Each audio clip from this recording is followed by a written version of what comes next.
I love a good prank. Okay. I love a good prank. Did you hear about Cameron and Cuba Gooden Jr.'s brother? Yes, I did. Yes, I did. So, for those who may not know, Cameron, the rapper, made a comment calling Omar Gooding, calling him Omar Gooding Jr. For those who didn't know, Omar Gooding is the brother of Cuba Gooding Jr. He is most famously known, radio. What's another one? Smart Fighting guy. He's Temptations. a smart guy. Smart guy. He was in Pearl Harbor. He was in Boys in the Mm-mm. Hood. Oh, no, was Oh, that? Cuba Gooding Jr. I know Omar is in smart guy. Cuba is in Pearl Harbor and all those Yeah. movies. I'm sorry. So Omar, Omar hears that Cameron misrepresented him. He ain't like that, and what did he do? Got on wax. He put it on wax, which I like this new trend of I got a problem with you. Let me just take this to the booth.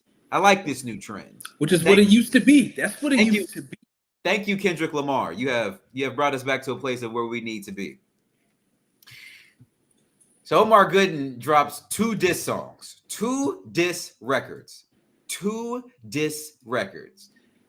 Cam comes back, drops a freestyle on his show. Easy money. He a rapper. Then Omar Gooden comes back and drops what? Two more diss songs? Yeah, I want to say two more. And he gave us a video of him at the pool. At the pool.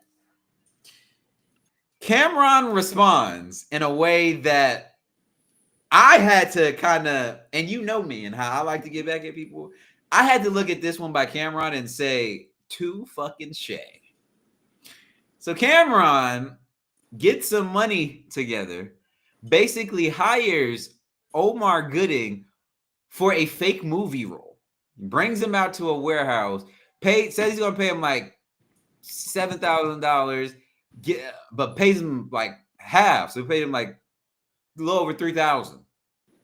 They go out there, and Omar Gooden is at this fake movie set, and you see Cameron behind the glass, kind of like where like the movie people are, just watching Omar Gooden do these push-ups and whatnot to a fake movie. It's when I realized it was because I didn't understand why everyone thought it was so funny until I realized that it was Cameron who set this all up. Dog, my stomach hurt. I was laughing so much. It gets better. Did you see the part where he's talking about Cameron on set? Like someone from the camera crew was kind of talking about it, and he was like, yeah, he was just kind of like going in a little bit. That's what. Yo, it made me sit here and think. I was like, man, because I don't know how your brain's wired, but I saw this and I was like, well, I wonder if someone would pull a prank on me like this. And then I was like, well, actually, this could be one where you know who I'm talking about. Yep. That other side. This falls into some retaliation that they might try. And then I thought about how would you get a DJ on that? My only beef with the Cameron thing is you still paid him. Like you gave him $3,500. Well, I mean, it's from a rapper.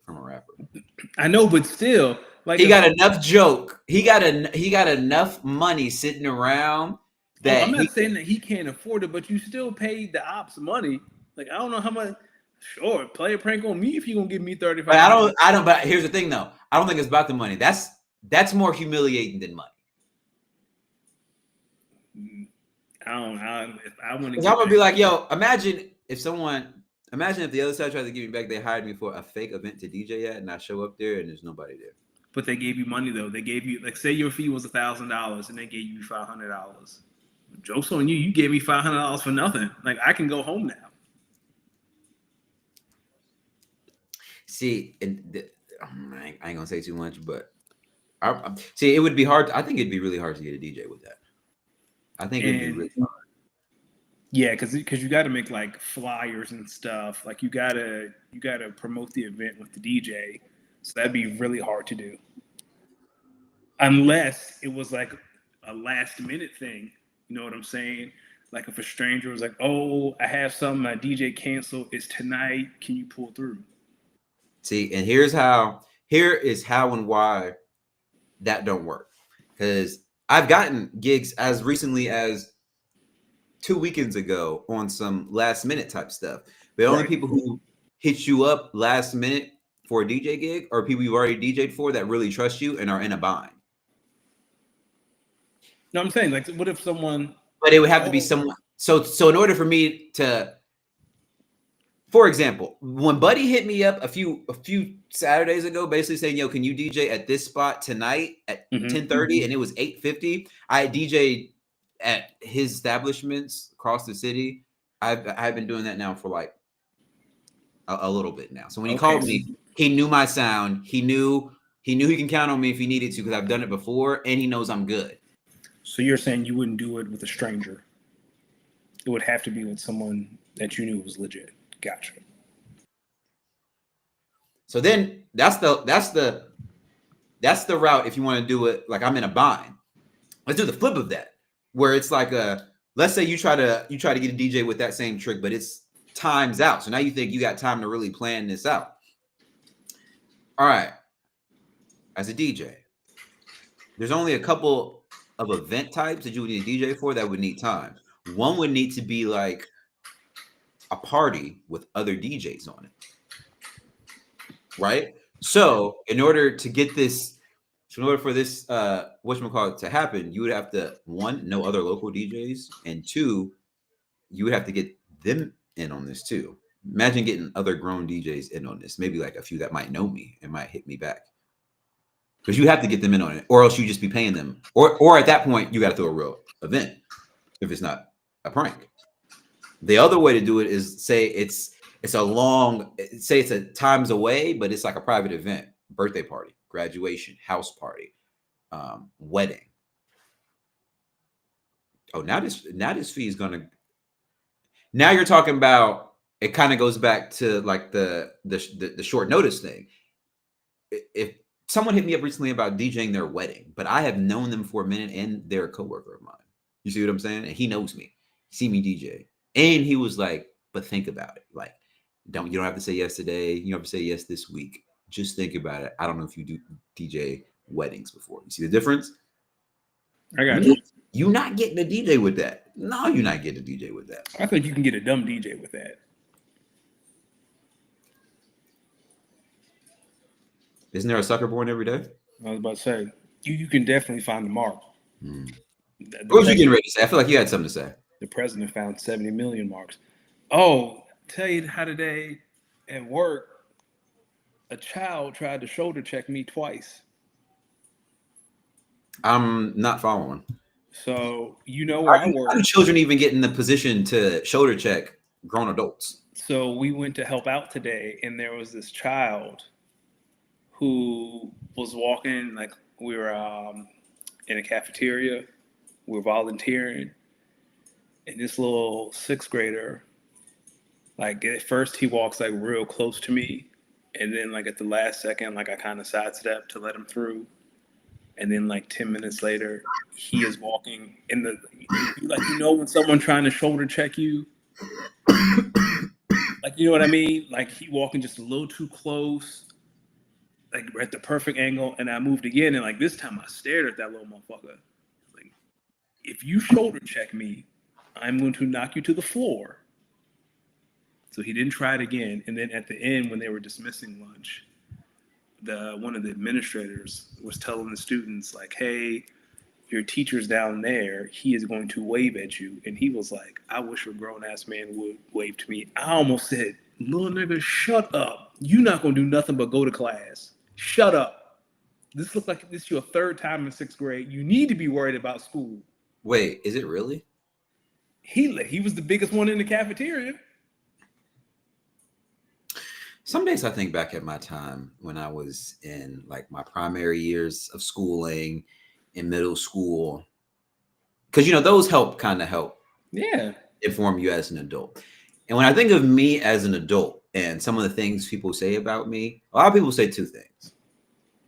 A lot of people say, "A, as nice, I'm very cool, yet very unserious and funny. So I'm just like a cool person to hang with." You know what I'm saying? Just like cool vibe is always a funny time. On the flip side, though, a lot of people that I know have said you're the last person's bad side I would really want to be on. And every time I ask, they say you are not afraid to stand on business, and you do not care who is on the other side of whatever business you're standing on. Like you will stand 10 toes down heavily. Now, I say all that to say, back in school, some of these little kids, they would have been the one, like I wouldn't have no direct issue with me, but it would have come a day where one day they would have one of these kids would have irked me, and I know what I would have, you know what I mean? I was cool with everyone, but I was one of those people, once you get a problem with me, this problem isn't going away, and you're not going to like how I like to handle it. It took everything in my body to be like, yo, shut the fuck up. Because I would, see, I'm the type, either at the lunch table or in class, if he pissed me off one day, I know I'm going to say, yo, you should pay attention because you might be here again. Because you should be in high school right now, champ. See, that's why. Yeah. But that was it. I just never thought that I won't be volunteering anytime soon. That's why I don't really be working with kids. Like I have never. I wish a grown man would wait for me. Shut the fuck up. I'm like, what are you gonna do? What are you gonna do? Honestly, I think I would be one of those teachers. Well, I'd be like, all right, well, let's. No, I'd be like, all right, well, let's play this out. A grown man hugs you or says, hey, waves at you. What are you gonna do? Not a grown man. Your teacher. Your teacher wave at you to show you where you are and where to line up. What the fuck you gonna do? Oh yeah, no, I'm definitely gonna be the teacher, and they might call this escalating, but I'm definitely gonna be like, all right, well, let's play this out. I go over there and say, hey guys, this is where we sit. What you gonna do? Act like you're too good to walk over? Look, you gonna stand over there looking doofy in the face because you don't want to sit down with the rest of your class because your teacher waved? Look at, buddy. I almost turned into my father, and Bam know exactly what I'm. And these be the kids that grow up and they be like the overpause police. Yes, everything has to be a pause. It's like, all right, dog, it'd be funny until it's not funny. Like this is just annoying. It's a very thin line. Yeah. Listen, man. Ego and pride. We as men, we gotta do better with it. We gotta do better. Ladies and gentlemen, you already know it's Tuesday evening. Welcome to another episode of Speak On It. Episode 195. You already know when you see this Nas fade under this Supreme cap, it can only be one brother, the good brother, Los D Mix. Of course, joined every Tuesday by the smoothest bald head on the East Coast, Mr. Danny Ocean. How are we doing, my fella? I'm okay. So, as you know, like I had the vid 2 weeks ago, and like I'm fully healed, but I have this really nagging cough. So, like I've been muting my mic like every 45 seconds to cough. Talking for long periods of time still really sucks. That Rona. Dog, the first time I had the vid, it did not linger this long. You be having like mad haziness in the mind? No, like everything's fine. Like when I start talking, like if I talk for long periods of time, like my throat pulse gets dry. And like you'll see me drink water. You'll see me mute my mic. Yeah, there it is, right? You'll see me mute my mic to cough. It's so annoying. Like I hope, and my wife has it too. So like she has the same cough that I have. It's so annoying. Look at that's love right there. That's like love. Where was I at yesterday? Oh, I had to volunteer again. Like a lot of volunteer work going on for my boy. It's cool. It's cool. Like I was talking to the librarian, and I had my mask on because I can understand how being in public and coughing like that around people could, you know what I'm saying? So I was talking. Oh no, I don't play. Listen, I am one of them people. If you out in public and listen, I give everyone 3 coughs. Well, 3 different sets of cough. Like I'm not gonna count as 2 coughs. That's a cough. That's a cough. Yeah. That's a cough. All right. Now maybe a couple hours or an hour, whatever. So later you do it again. All right, cool. You got 3 coughs in a day though, or you got 3 coughs and a half. Let's just say, like I'm thinking about it from work standpoints. You have 3 coughs from 8 to 12, and you got 3 coughs from 12 to 5. Okay, that's fair. At any time after you hit 3 coughs, in between them hours, near me, at some point I'm going to say, "Well, goddamn, you good?" Yeah, that's the only way you can ask that question. Well, goddamn, you all right? You good? So where you been at? That's why I wear like I've been wearing my mask even though like I'm symptom free because again like I don't want to be around people like coughing because again like that would freak people out. Is that invasive? Like, is that HIPAA? What, asking if you good? No, that is not HIPAA. Right, Now asking someone, do you have COVID? Yes, that is. I don't know if that's HIPAA, but that's probably some sort of HR violation. Oh yeah. Now someone come in saying I was out last week, I was sick, and someone say, "Damn, you got that Rona, didn't you?" That's HIPAA. they got to send you to HR. Hey, nah. Listen. All right. As uncomfortable as you may be when your coworker comes in after a week of being sick, it has nothing on what those Los Angeles Lakers of the 80s and early 90s was doing after Magic Johnson came back. And Magic Johnson came in with a cough. I promise you, half the team was not practicing that. They didn't want to hug him. Like he wanted to hug people. See, you about to get me started. That was that All-Star game? Karl Malone and them boys? Like, boy, you can touch kids, but you can't have AIDS around me. I knew you was about to get me started. Listen, Karl Malone, of all the things you didn't want to touch, Magic Johnson being the one. All right, big dog. Hey, you got it. You got it, Karl. You got it. Got a 16-year-old pregnant. Hey, you can touch the young girls, but you got it. You got it, man.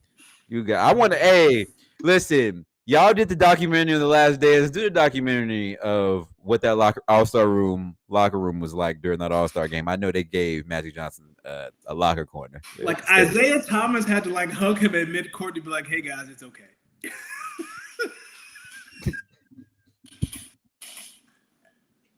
There's nothing to fear, guys. Hey, and this isn't funny. HIV is serious, and please make sure you get tested. Kyle says, I wonder what happened if Rudy Gobert played with Magic Johnson. Oh, Rona Rudy? Rona Rudy? Oh, Kyle, that's a great question. But here's the thing about Rudy. I feel like someone just punched him. I feel like Magic might have stole on him. I just feel like in the midst of, I'm thinking about that locker room that Rudy Gobert had to go back to like during the bubble. I know they was probably so tight at him. Pause. So I can only imagine what it looked like in the locker room in the 80s when crack and cocaine was running rampant in our communities. Are you kidding me? A coked out James Worthy might have put hands on Rudy Gobert. Oh God, he might have killed him. Man, we really need a police presence. Hey, he down here choking that man to death. They was calling what the 85 Bulls the traveling cocaine circus. Yo, dog.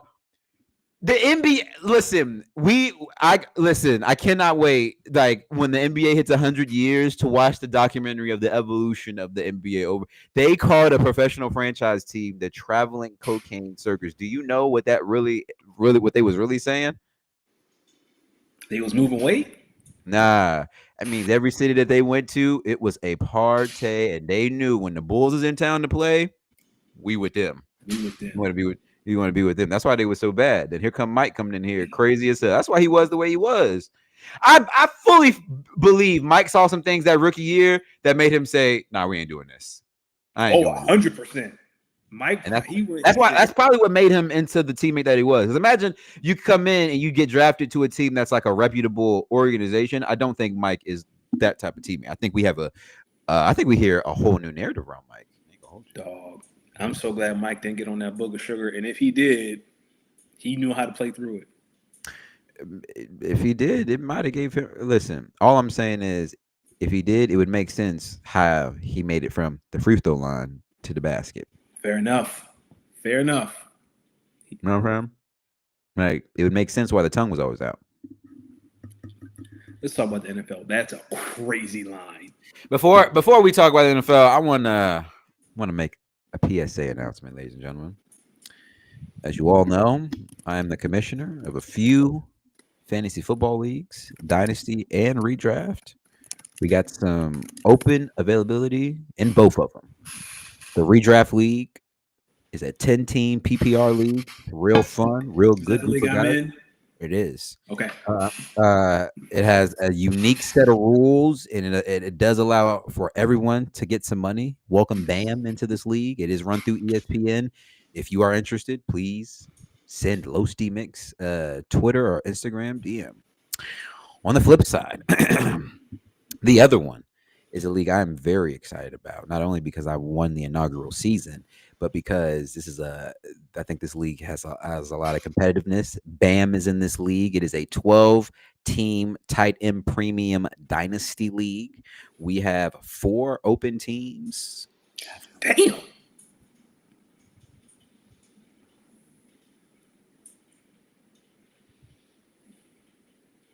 I thought you froze for a second, man.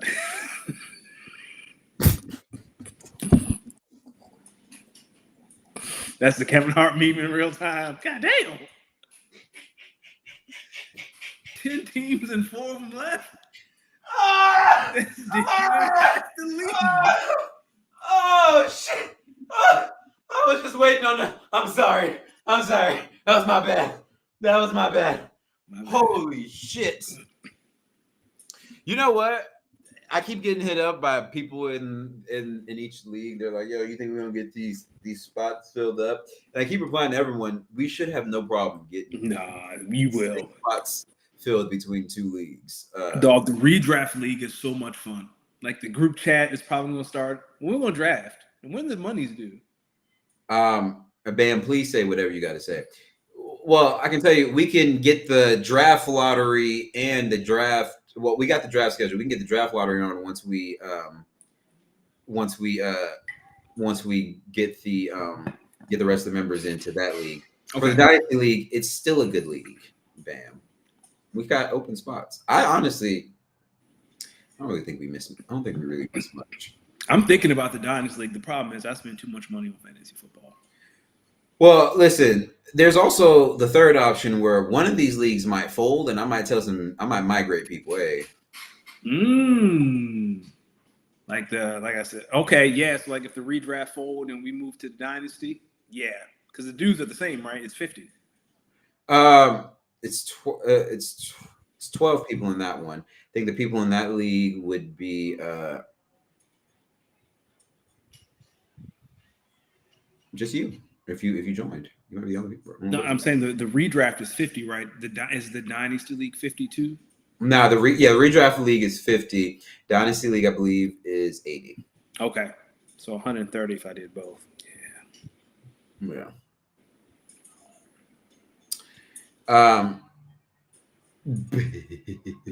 Whoa! Excuse me.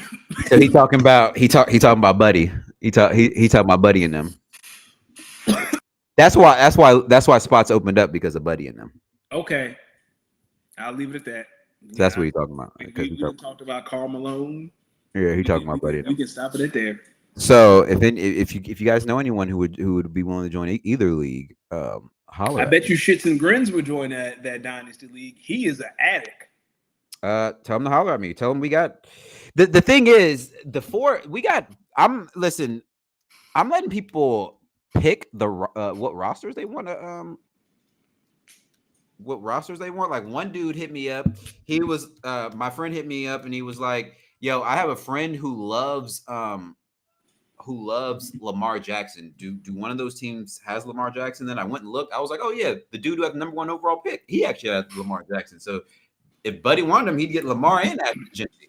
And he hit me back, and I'm kidding you, it wasn't 5 minutes. He said, "Yeah, no, he'll take it."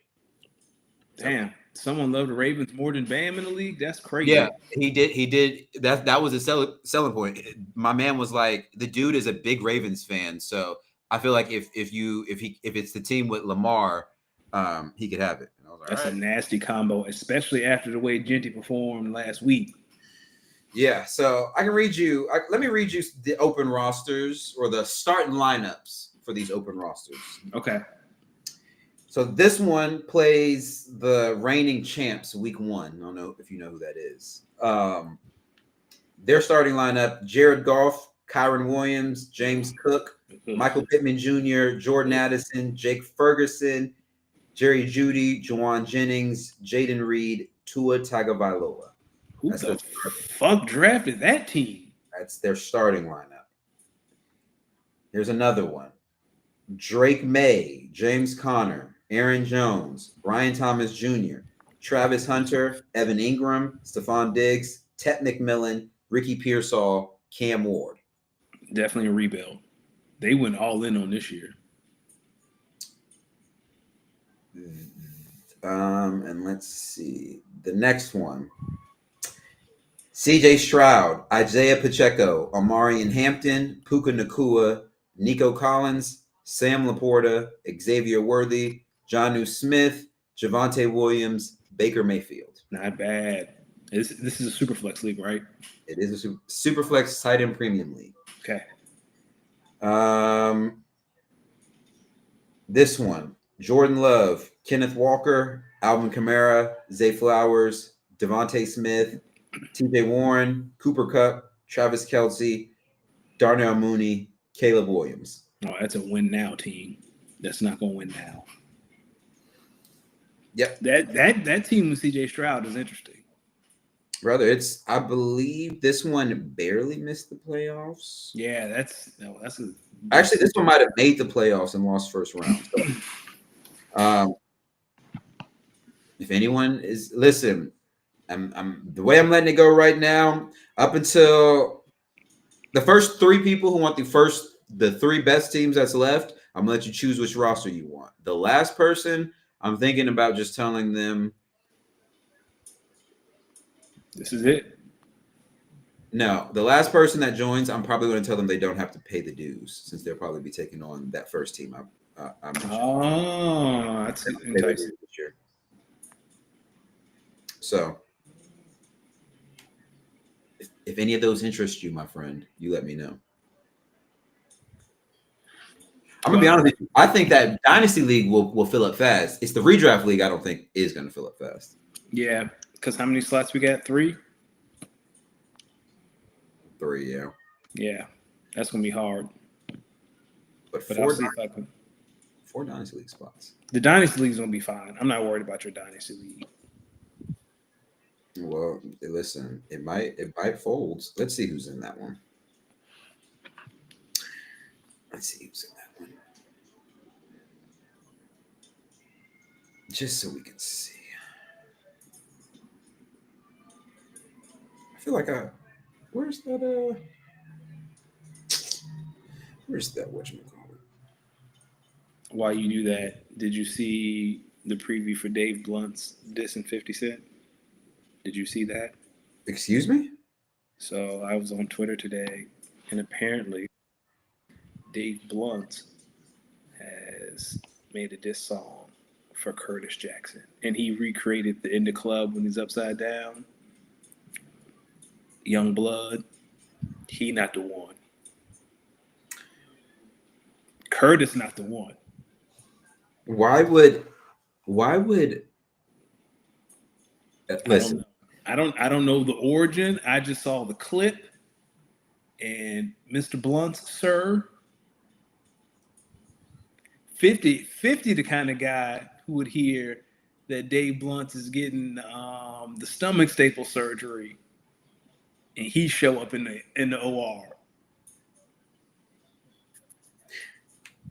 Okay, listen, Dave Blunt's versus 50 Cent. I'm not even going to entertain it. All right, listen. I'm more confident now that this redraft league will fold because I forgot Tad. We already need to fill one person because Tad finished dental school and just bought a new practice. Like, that's great.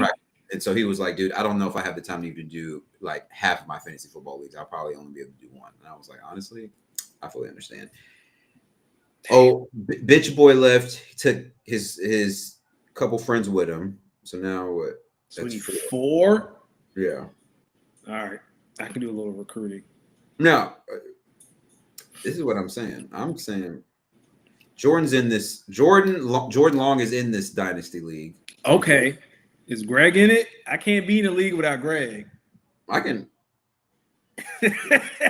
Greg just makes fantasy football so fun. Yo, hold on. Let me see, because I could say, let me see. Here's what I'm gonna do with Greg. I'm gonna send him a link to the league and say, I get the CJ Stroud team. I'm calling if our team. No, brother. You should no. Here's what you got. You got to make the call now because Okay. when I send it to Greg, He's going to say, "Send me the best team available." I'm gonna say I have 4 teams available here if you want to join. Is the redraft league folding? I'm looking at it. I'm just looking at the people in here right now. So you're I'll in it. join the dynasty league if the redraft is folding. You're in it. I mean, Jordan's in it. Yep. Greg is. I can invite Greg. I'm talking about the redraft league. Yeah. If you fold the redraft league, if you make that call tonight, then yes, I will take my funds from the redraft league and put it towards this dynasty league. I would have to ask.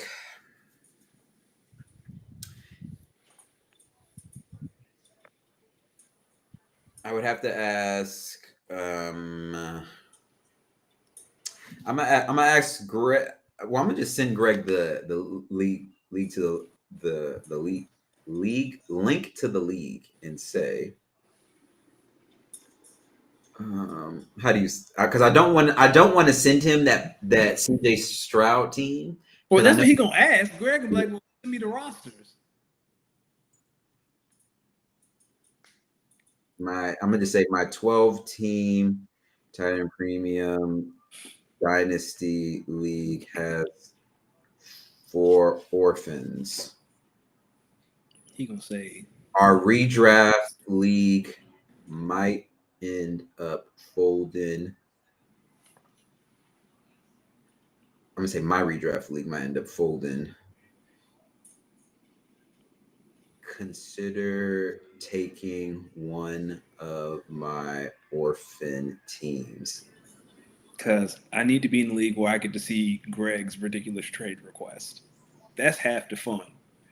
All right, let me go ahead and send you this too. If the redraft folds, sign me up for Dynasty. If not, I can't do it.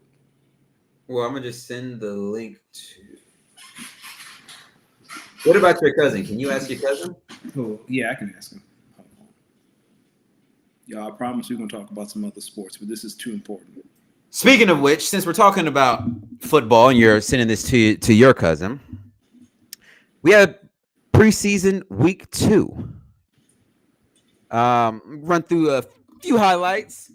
Jordan Love, big thumb injury. We talked about it last week.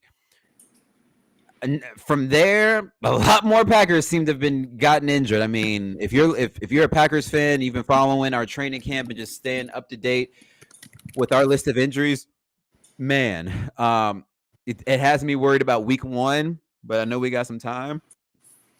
Brother, the Packers, they're getting healthy, but I can tell you the second and third and even fourth team guys that I saw take reps in that preseason game versus the Colts, I was pretty impressed, man. That was a really good comeback win.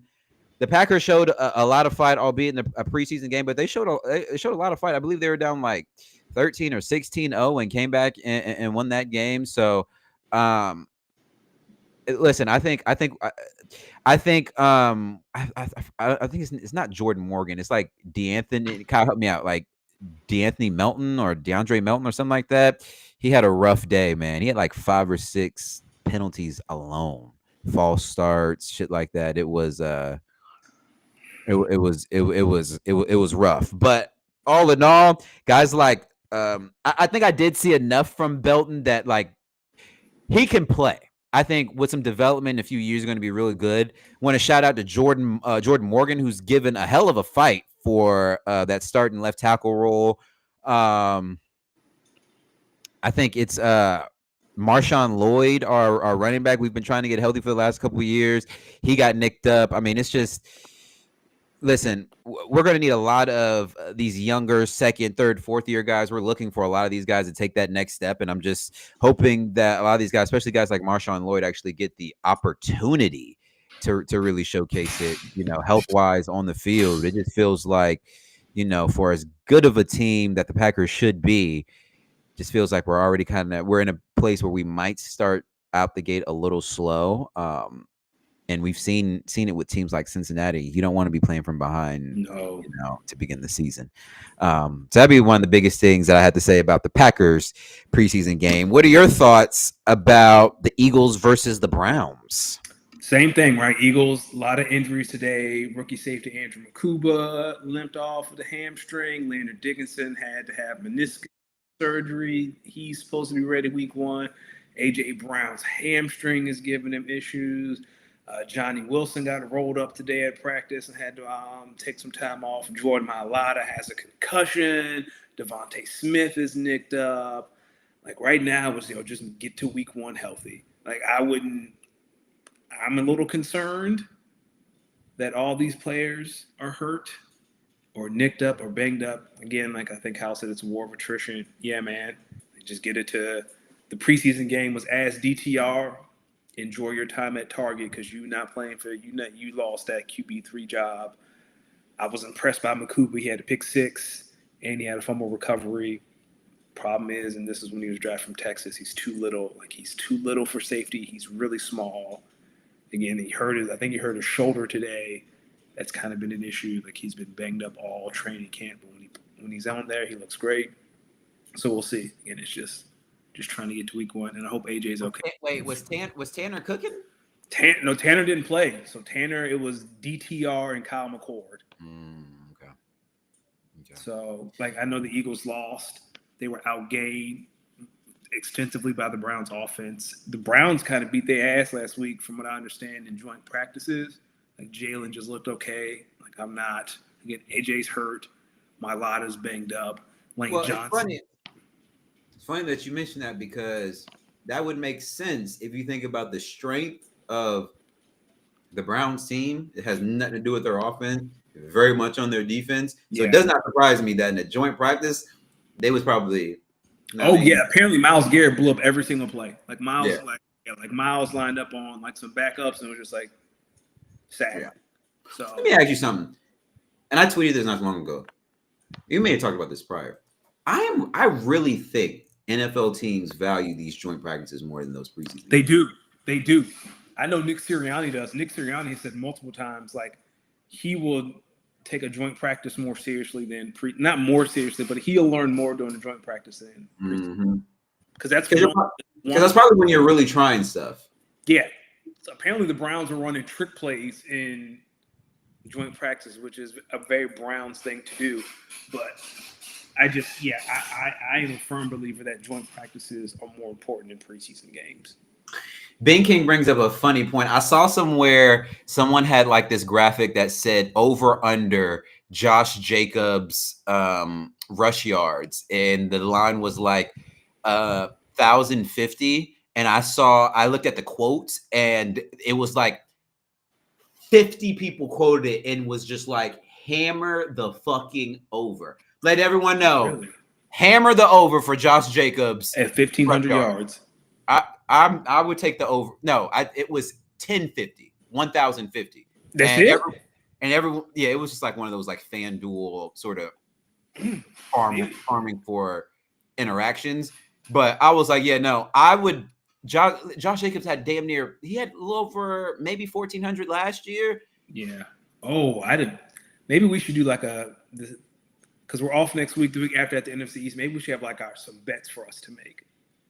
Because I'll put some money on that. I'm hammering the over heavily on the over for Josh Jacobs over 1,000 yards this season. Are you kidding me? He'll have that week 11. Week 8. Dead ass. Yo, pause this story. One of my biggest fantasy what ifs was maybe like 4 or 5 years ago in fantasy. I drafted Derrick Henry when he was still on the Titans. And this was maybe the first time I had ever been able to draft Derrick Henry. And this was the year Derrick Henry started out the year going absolutely crazy, like crazy. So the early part of this year, I was like in this league, I had to have been like 6-2 or 7-1. And then Derrick Henry broke his foot and was out for the rest of the season. Yo, this is how crazy this season was.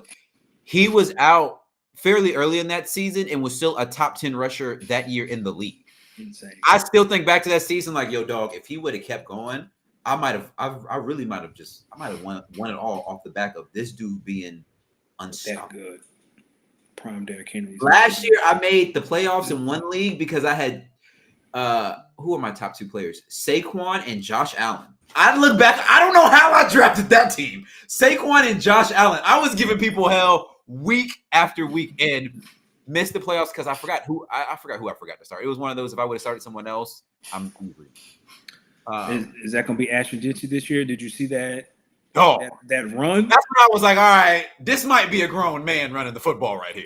My bad. Did not mean to disrespect you. They was talking about, well, that's not SEC competition. This is the NFL. And everyone was like, I don't know. Got to watch him. Dog, it took 3 grown men really trying to bring him down. Really trying. First dude didn't even matter. Get off me. He said, excuse me, sir. Yeah. And then the second and third dude had to basically spin him around until he lost his balance and then shoestrings. Like, come on, bro. Yeah. Come on. I should have traded for Genty last week. I told Greg he ain't gonna be nothing. Didn't work. That ain't gonna work, brother. It's not gonna work. Listen, speaking of players we might have been wrong about, Brock Bowers, I'm gonna look right in the camera. My bad. Brock Bowers might be a dead ass. Brock Bowers might be best in the world right now. He might be. It's hard to put someone in front of him. I saw a tweet that said Brock Bowers been best in the world since like high school at this tight end shit, and I was like, I don't know, a little gassy, a little reachy. Yo, dog. Let me tell you something. He had over 100 catches as a rookie. Well, What terrible QB play. We should have known a white man that size with a receding hairline was going to take over the league. We should have known. He was at Georgia and he was looking like someone's accountant. Should have known. Now you looking back on them Georgia teams, it's like, all right, dog, y'all just who was going to beat this team? And Bama gave them all they can handle too. I can't believe college football. Ladd, they had Brock. Oof. They had Betson. Hey, he be out there sometimes in that Rams uniform, acting like he not a car salesman in his. I was about to say, boy, go ahead and open up that forward shop. Talk to me about this trade Howie made with the Texans. Yeah, so earlier this year, the Eagles traded, I think, a 5th in C.J. Gardner-Johnson to the Texans for 6 in Kenyon Green, and now they traded, Houston sent that pick back to Philadelphia, and Philadelphia sent that pick back to Houston for John Mechie, and I forgot the tight end's name who wasn't going to make the team. So they just out here bullshitting. I mean, I understand. This makes me a little bit more concerned about AJ's hamstring, that you out here getting more receiver depth. Oh, he has he not been practicing? He hasn't practiced in like 2 weeks. So now they keep saying he's okay, but I don't know, man. So if he's not, the starting receivers would be Devontae Smith, Jahan Dotson, and John Mechie, which isn't bad, right? Like that.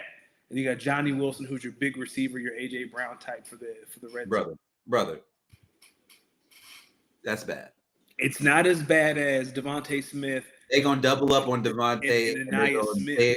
They're gonna double up on Devontae. They're gonna dare Dallas Goedert to make a play, and they're gonna double up. They're gonna definitely double up on Devontae. Put some more people in the box to stop Saquon, and they're gonna dare a damn John Mechie and a Jahan Dotson to beat him. Yeah, but I'll take my chance. You put your best corner on Jahan Dotson. You put your second and third best corners on Devontae Smith, and you load up the box. And I'm pretty sure you'll be getting 3 straight plays to Saquon Barkley and 1 tush push.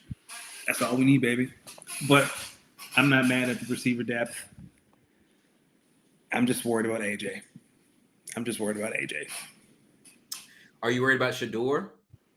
Nah, I ain't worried. I know the Browns keep playing in his face. They named Joe Flacco the starter. He's still 4th on the depth chart. Yo, who are we doing here, dog? Stop playing with Shador. Listen. Bam, is that racist? Jahan Dotson? Let me look at a keyboard to see if the P and the H are even close to No, they are not. Is he texting on his phone? They're not. They're not close either. Not even banned. I don't. That feels racist. Does that feel racist to you? Next topic. Have you been watching Hard Knocks? The Bills. Watched the first episode. It was boring. The only cool thing was that man be taking his kids out drifting. I thought that was pretty cool too. I thought the first episode was boring, but luckily I didn't watch the first episode during the first week. So last week while I was off, I watched the first 2 episodes. Okay. Second episode was way better, way better. I do like. So I was watching the Pat McAfee show, and they had brought. The only reason why I watched it was because on one of the days of the Pat McAfee show, they actually had the Bills GM. I think his name is Brandon Bean. Yeah, he's been everywhere. Yeah, and he was talking about it. And because I'm always curious about like what does as someone who works in a creative field, as you know, I get so curious on where's the give and take between creative for the NFL films and what the team who's being documented give up. So when he was talking about the things they did and didn't want to do, he basically told NFL Films he doesn't want to do the thing. Spoiler alert, he doesn't want to do the things. He doesn't want to do the thing where you cut players and like so you probably won't see him like cut players. So in my mind, I'm like, well, I wonder how they're going to do it. So instead, they're probably just going to do the thing where like fade to black, and they fade to black, or they like show like a slow mo of that player walking and say, hey, this player didn't make the team, or something like that. Instead of showing the room where they bring him in and they're saying, hey man, hate to do this, we gotta let you go. So stuff like that. But I say all that to say, I went and watched the first episode. It was boring, like you said. I did find it very interesting in the fact they go to a college for the first 2 years. That was interesting, especially when they said like only like 4 or 5 other teams do it, which means there are some teams that are sticking by them old traditions, and there are like other GMs and head coaches that was like, fuck this, we got all this money, keep our asses right here. Man. I thought it was cool because the Eagles used to go to Lehigh College or university, whatever, and then Andy Reid's son killed himself, and then I think they stopped after that.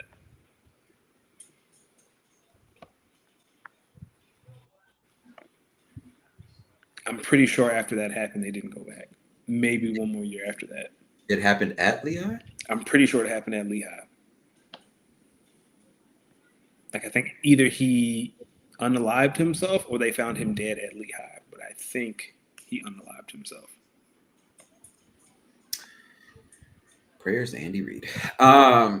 Anyway. Oh, yeah, because he saw old boy in the parking lot, too.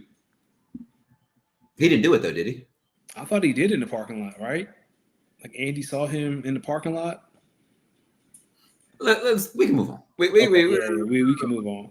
Anyway, and Kyle, that's very nice of you. You've given Bam the benefit of the doubt. I do not. So I say all that to say, episode 2, they talked about who did the Bills play last week? Not the Bears. Before that, they played the. I know what you're talking about. I forgot who they played, but I remember they got blown out, didn't they? Yes, because it was in Buffalo. I remember I watched the damn game. The Giants. The Giants, yes. And so they were talking about that game, and the way they talk about the team, because Hard Knocks is going to, they set the tone around the team based on the expectations coming into the team. So you're talking about the team, that has the MVP, that has these expectations and whatnot. And so you feel that tonality throughout the episode, the second episode. And then they get to that game. And then they get to that preseason game. Was with Sean McDermott, who's talking about Al Qaeda? No, not this time. They sped through that. They sped through that preseason game. They got that good. It did remind me of the fact that I did forget that Sean McDermott had skin cancer before, and on that. And other than that, I was like, I understand what he's saying about not watching people. Like, you don't want to see people get cut, and I get that. But I feel like Hard Knocks shouldn't be just like a fluff documentary, right? The thing that made Hard Knocks great is that you really got to see how NFL organizations trim their roster from 90 to 53. I do think they're going to still keep the aspect of these players won't make it because that is Hard Knocks. I just don't think there'll be one thing where they like show, because they're still going to have the info. Because like there was something, I know it's someone losing their job, but I always found it, and not that I enjoyed watching it, but it was always fascinating, the conversations and like how, like when Tony Dungy would cut people, he'd always have like feedback, right? Like, hey, you were great. We're cutting you because X, Y, Z. And then you have some people who are like, yeah, we're just gonna cut your dog, and we ain't got a reason why. It was just very interesting to see how different organizations handled those hard conversations. What about those coaches that be in there crying with you, like, dog, this shit hurts, man? Yeah, like I mean, but that helps humanize. Like, what's that guy in Miami that one year? What was my man's name? Steve Spagnuolo? It wasn't Spagnuolo. Who was the coach? It was Miami. Ryan Tannehill was the quarterback. Joe Phillips. Is it Joe Phillips? Oh yeah, Joe Phillips. He went on to be like the Cowboys special team coordinator or something like that. Yeah, like I remember he had to cut someone, and it just felt real cold. Like he brought him in, and he was like, "Yeah, dog, this is turn your stuff in. Appreciate you. Have a good one." I ain't laughing, Lord. I ain't laughing. But or like when trades happen, right? Like, hey man, we just traded you to so and so. Green Bay, go ahead and do it, man. No, you don't want the Eagles are doing it the in season one. I'm not looking for it. It's the whole NFC East though. I know, but who did, yeah, well, no one. No, you want to talk about some shit that's going to be funny? The NFL chose a division where they have two teams with hold-ins. They got a team who drafted a quarterback that has been outplaying the free agent quarterback they brought in, and defending Super Bowl champions. That's the Paul put a pin right there. That's the one I'm talking about, Kyle. That was another one about Joe Phillips when they cut Chad Ochocinco. That was another one. But back to what you were saying, yeah, man. Like especially, and I'm not wishing this on anyone, but the way Jay Daniels was running last night in the preseason game, buddy, I hope you got the rib protector. Because he won't do that. Dog, it's preseason. You gotta chill. We need you for hard. I don't even think that hit was that bad. It is when you 90 pounds. Bro, that's a football hit. Good. All right. AJ, it's preseason. It's preseason, dog. You know who wouldn't take that hit? Jordan Love, Dakota. Yeah, no, Jordan Love would have been trying to throw up. He trying to throw that ball, and we don't know what we're getting now. Listen, this is what I'm gonna say. That in-season Hard Knocks, I think, is gonna be funny. Imagine when they get to the Cowboys, and I forgot what week they start filming, but it's gonna be before the trade deadline, I believe. Oh yeah. So imagine if the Cowboys do or do not trade Micah Parsons. And you know Micah not gonna be afraid to talk about it on camera. That's gonna be the thing. Yeah, I mean, I came into the season, I was ready to leave. We were able to maybe figure something out, or you're gonna have the narrator Buddy talking about something. And here we have America's team, the Dallas Cowboys, who have been front and center of all NFL headlines with one of the biggest trades in NFL history, dealing out 4-time All-Pro superstar defensive lineman Micah Parsons, potential Hall of Famer, potential defensive player of the year. And dog, I heard Adam Schefter speaking earlier, coincidentally enough, on the Pat McAfee show.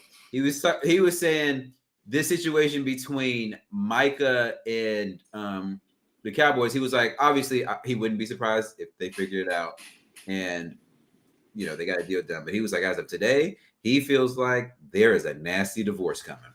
So I had this thought earlier today. The Bengals for Trey Hendrickson, because they haven't gotten a deal done yet. I think they're asking for first and like a young defensive player. What would be the haul for Micah Parsons? Listen here, Brian Gutekunst, because I'm talking to you. You're going to take your second best young defensive player. I'm going to take 2 first-round picks, a second-round pick, and a 5th-round pick. You're going to get Micah, a couple seconds, and a 4th.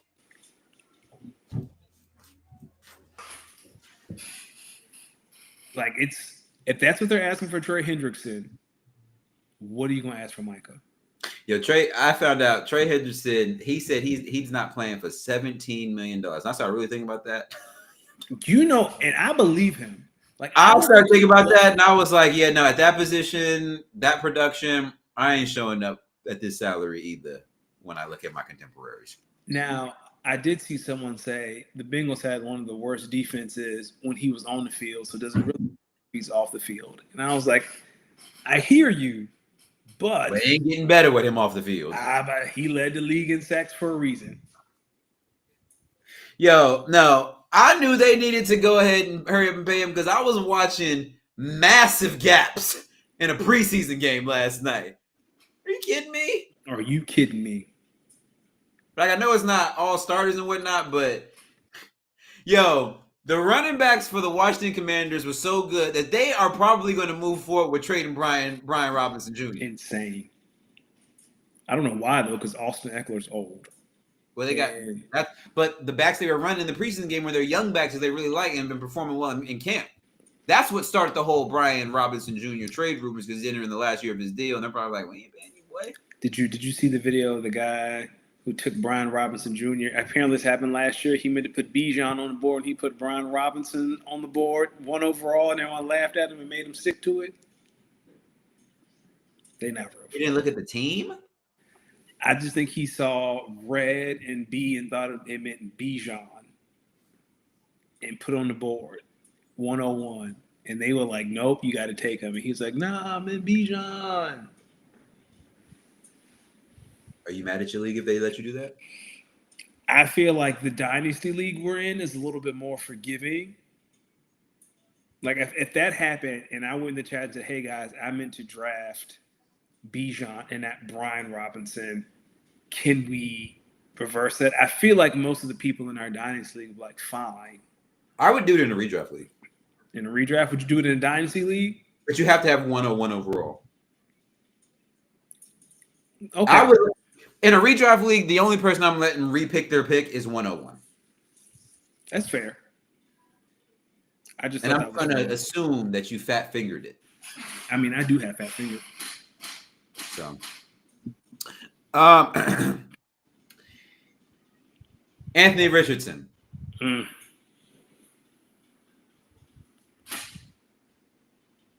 I don't know what to say, man. Like You lose your job to Daniel Jones. you have to be traded to a team that has a starter that you will not challenge. Like you get traded to Buffalo, you get traded to Kansas City, something like that. Hey man, go sit behind Patrick for 3 years, and we'll try to build you up. Because it's a rapid Indy. We done here. It is. I always think back to him tapping out after that Yeah, play. that was the beginning of the end. Shit, that was the end. That was the end, my brother. His completion percentage was the beginning of the end. Quick big deals or no deals. Dolphins signing Matthew Judon to 1-year deal. Nice depth piece. There's a reason he was a free agent in August. Big deal or massive deal. Jetta's back at practice after 25 days with a bad hip. I hope that's a big deal, and I hope A.J. Brown has a similar story.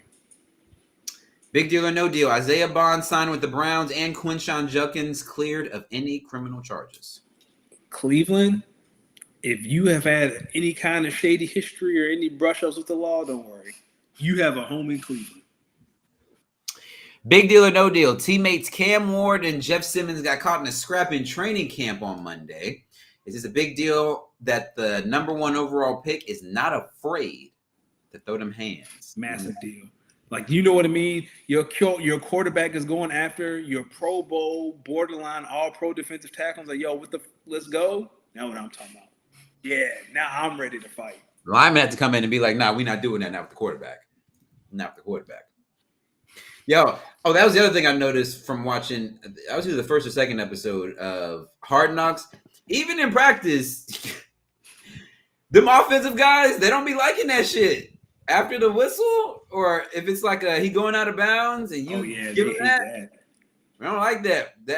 I forgot. I think it had to have been the second episode because one of the linebackers had knocked one of the running backs out of bounds, and here come like one of the offensive linemen. He was already out, man. That's fucking bullshit, bro. He was already fucking out, man. Keep him up. Fuck. Keep him up. Love it. Also, Kellen Moore cannot fix Anthony Richardson in New Orleans. That might be even worse. Yo, the Saints are dead ass about to roll out Tyler Show over there when it is clear that they got their eyes on the prize, baby. New Orleans, Granted, Arch Manning not coming out next year. I don't know why everybody thinking Arch Manning. Eli and Peyton and Daddy Peyton have made it very clear. Arch staying in college. They've already said that. Yeah. Arch ain't going, but everyone keeps saying Arch coming out. No, he not. Arch is whose kid? That's the oldest son. Yeah, I think that's the real athlete of the Mannings. Why do you say that?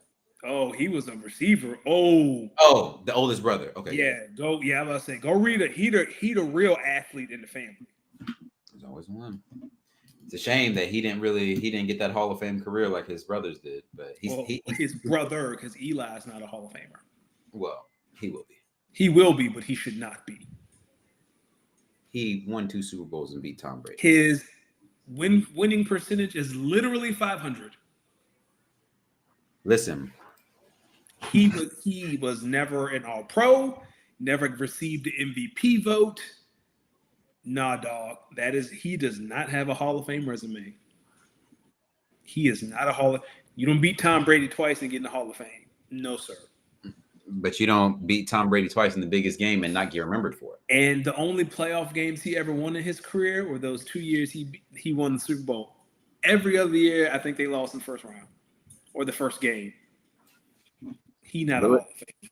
Listen, if Jordan was 6-2 in finals and the only 2 losses were to the same person, whoever that one person is that beat him twice, they go in the Hall of Fame. It's a lot easier to get in the basketball Hall of Fame than it is. But you get what I'm saying. Because basketball, it's college and professional. So people think Joe Burrow is better than Patrick Mahomes off of the one playoff game where he beat Patrick Mahomes. And they're stupid. Because Joe Burrow is the only person in the AFC, well, outside of Brady, to beat Patrick Mahomes in the postseason. I mean, Brady was in the NFC when he did it. He was with the Bucks. No, I think he beat him in the Oh, did he beat him while in New England too? Yeah, you don't remember that game? The one in Kansas City where it went to overtime. This is before yeah. Patrick Mahomes didn't touch the ball. Brady went on. Yeah. Crazy. They didn't change the rules for Patrick then. But Josh doesn't touch the ball. It's not fair. Josh didn't get a chance to hand in the run. It's the rules. Right. Again, ladies and gentlemen, I do want to remind folks, if you are interested in joining a Dynasty League, 12-team tight end premium, got some spots. Let's see. Greg has not texted me back yet. Should I join this league? Because I don't want to join it and then not be a part of it. Like I said, I'll join the league if the redraft folds. Only way the redraft is going to.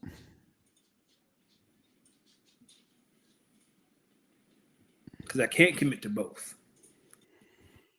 Well, we got to see if we can get some folks in. All right. Let me see if Jason did text me back. He said, yeah, he good for the redraft. He said, what's the format? It's 10 teams, right? Yeah, that one's the 10-team one. The redraft is 10 teams. There's no premiums, right? No super draft. Mm-mm. I almost put 10 teams. See, Bam, here's the thing. Your cousin is saying, you asked him to join the redraft or the Dynasty? Redraft. Bam, the problem is your cousin asked him to join the redraft league that you joined, not the Dynasty League that you're in. Let's see what he says. NFC West and AFC East. We've been chatting a lot, so I don't know if we're gonna. Well, do you want to do the AFC East first? I feel like that's going to be the easiest of the two. I think you and I are going to be on the same page with the AFC East. That might be the easiest one. All right, let's knock it out, brother. Go ahead. So for those who don't know, this is our divisional preview. We talk about records, storylines, MVPs, breakout players. Tonight we're doing the NFC West and the AFC East. We can go ahead and get the AFC East out the way because I don't think this is going to be much of a shocker. I'll go first at 7-10, 2-4 in the division.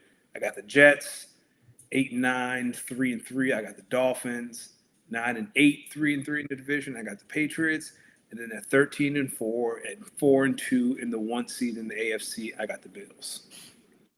You have them at what? I have the Bills as the 1 seed, 13-4, 4-2 in the division. The number 1 overall seed, Buffalo Bills. Yes. I think the Bills will be the 1 seed. Talk to me about that. Like, what's why over the Ravens? So the Ravens play in a tougher division. The reason I have the Bills as the 1 seed is because the division is easy. The AFC East, there's really no challengers, right? Like I have the Chiefs as the 2 seed. They have to play against the Broncos. I'm not a Chargers guy, but the Chargers are tough. The Ravens have to play against the Steelers. The Ravens have to play against the Bengals. And, say what you want about the Browns. They have a good defense, and I feel like every year they seem to catch the Ravens slipping during one of their games or make it a little tough. I think the Bills get the 1 seed because they play in the AFC East. Like, you get to play the Jets twice. You get to play the Dolphins twice. Ooh, okay. I'm not mad at that. All right. Well, listen, starting from the bottom, at 6-11 and 2-4 in the division, I got the New York Jets. Okay. At 3-3 in the division and 7-9 overall. No. That should be 6-10, shouldn't it? 17 games, so 6-11. Okay, so this is where I'm wrong. At 8-9 and 3-3 in the division, I have the New England Patriots. Okay. At 9-8 and 4-2 in the division, I have the Miami Dolphins. And at 12-5 and a perfect 6-0 in the division, Go ahead. I have the Buffalo Bills. And the number 3 overall seed. So with that, let me give everyone my 7 seeds in the AFC to make the playoffs, since this concludes our AFC coverage. The number 1 overall, the 7 seed, I have the Broncos at 10-7. The 6th seed, I have the Steelers at 11-6. The 5th seed, I have the Chargers at 11-6. The 4 seed, I have the Jaguars at 10-7. The 3 seed, I have the Bills at 12-5. The 2 seed, I have the Baltimore Ravens at 13-4. And repeating as the number 1 overall seed, I have the Chiefs at 14-3. Kyle, I'm confused. The Bills will be 4-2 in their division. What did you say the record was? 13-4 at 17 games. Play 6 division games. Everyone twice, so that's 4-2. So here, my AFC, I don't have the records beside them, but the 1 seed is the Bills, 2 seed Chiefs, 3 seed Ravens, the 4 seed are the Texans, the 5 seed. I should have changed this, but when I did this, I'm gonna stick to it. I got the Colts. I don't think that's gonna happen. And then I got the Steelers and the Bengals at 6-7. I don't think the Colts will make the playoffs though, but I didn't want to change it. Listen, I'm sitting there looking at this like, is the AFC West really gonna put 3 teams in? Yeah, I kind of want to put the Broncos where the Colts are. Yeah, we're gonna call them audible. Let's put the Broncos where the Colts are. Here we are. I see the AFC East and South only putting 1 team in, and the North and the North putting 2 teams in, and the West putting 3 teams in. Yeah, I can see it. The real fight being, can anyone keep up with the Chiefs, which they won't be. The other one was the NFC West. My brother, man. Talk to me. So I had to sit down and redo this today. Matt Stafford's back injury changes everything. Like for me, the Rams went from the 2 seed for me. Now I don't have them making the playoffs at all. Oh, okay. Kyle was saying that how the AFC East is easy, but the Bills not going 6-0 in the division. I think they'll slip up. Like, I don't think I have anyone going perfect in the division this year. I'll have to go double check. Yeah, I don't think I have anyone going 6-0 in their division this year. Yeah, I don't think I have anyone sweeping in the division this year.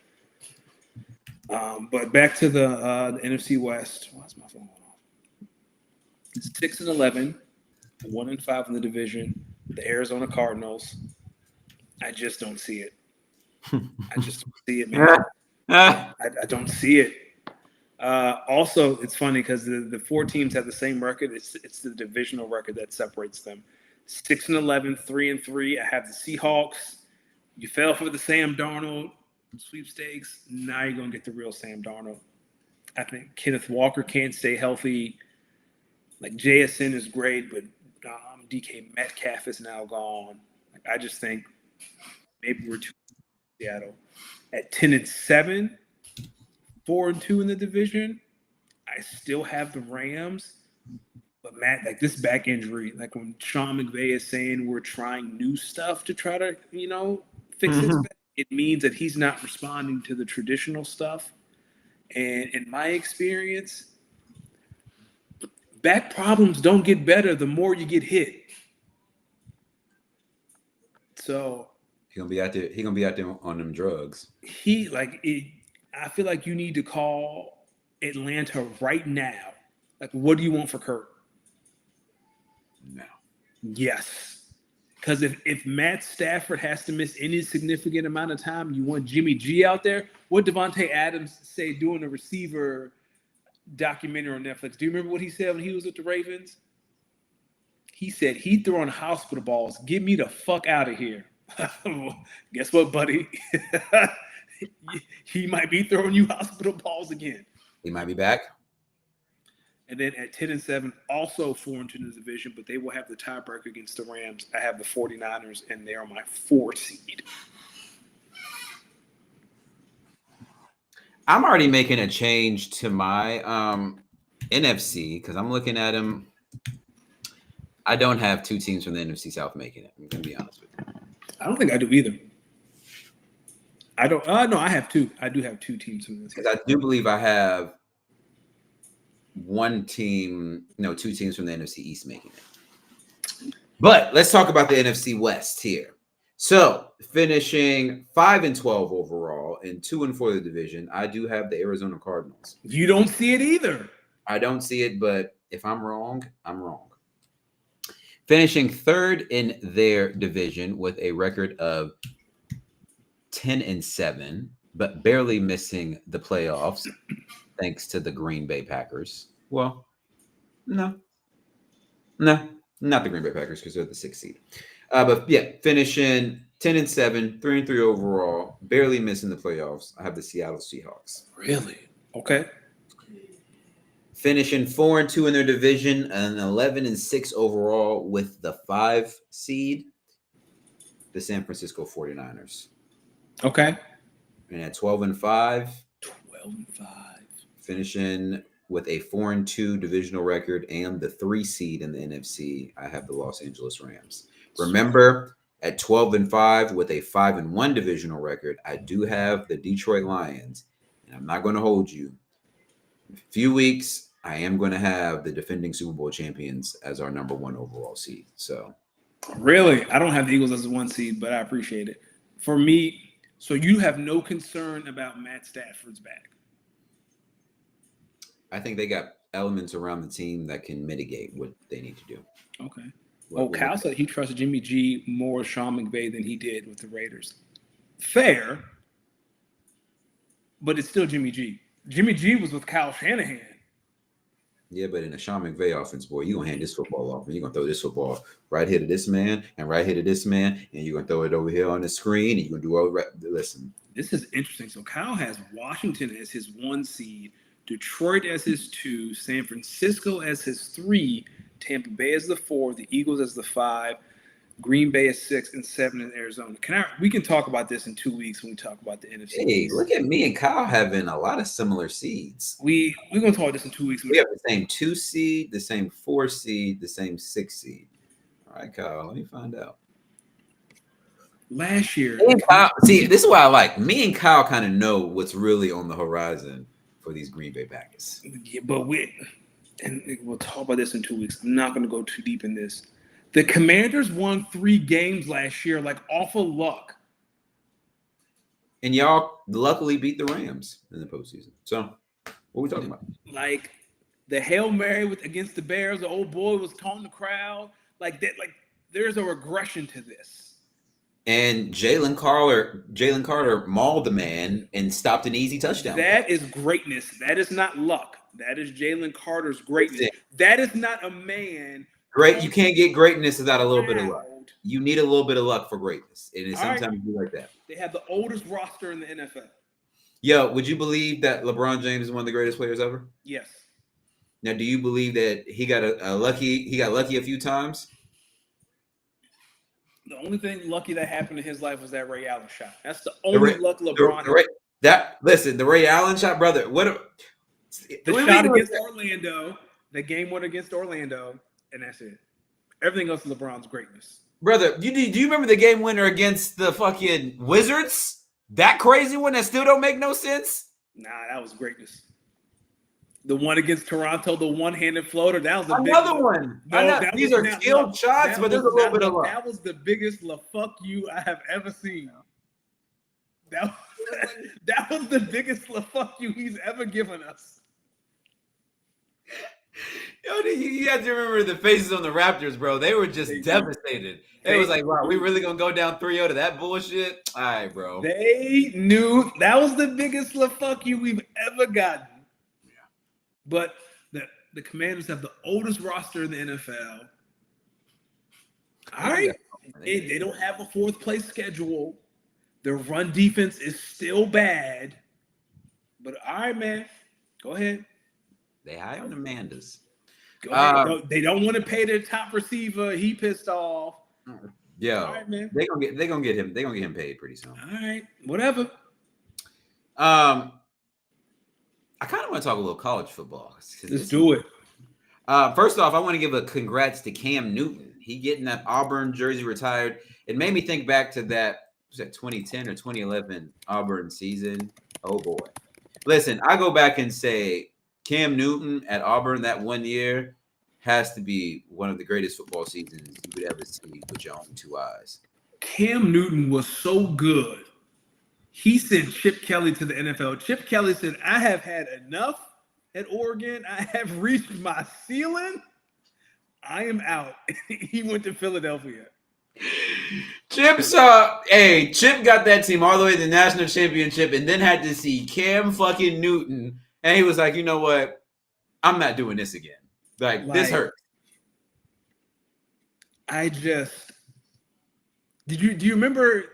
I'll just never forget Chip Kelly shaking Cam's hand at the 50 after that game. He looked so disgusted. Like, I can't believe, like, that Oregon team had LaMichael James. Like, that Oregon team Marcus wasn't there. Is that Marcus Mariota? No, that's way before Mariota. Who was the quarterback of that Oregon team? I don't remember the top of it. It wasn't Dennis Dixon. Anywho, that Oregon team was stacked. And Cam just walked in and beat his ass on national television. Listen, Cam beat a lot of good teams that year. Like, outside of Vince Young's performance against USC, like, you could talk about Cam's performance in the national championship game as like one of the best ever. Listen, and then everyone was like, yo, the dude was so good. Everyone was like, he ain't gonna be able to do that in the NFL. These grown men. First year. Game, he threw for 300 yards. Yeah, they didn't know. Everyone was like, nah, this brother's a problem. First game. Do you realize Cam Newton has every accomplishment you can have in football outside of a Super Bowl ring? That's it. He has everything else. Right. Yeah, who said that? Yeah, Stanley said, y'all remember the NIL allegations Cam got? I would have paid him $3. If Cam was a college player right now, yeah. How much did Cam?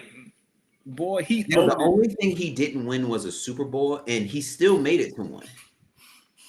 Now, I do know, and I don't want to spend too much time on this. Like, there's been a lot of talk about Cam and Jalen Hurts. That Panthers team was really good. Like, people are like, oh, he dragged that Panthers team. That Panthers team had like 6 Pro Bowlers. They were 15-2.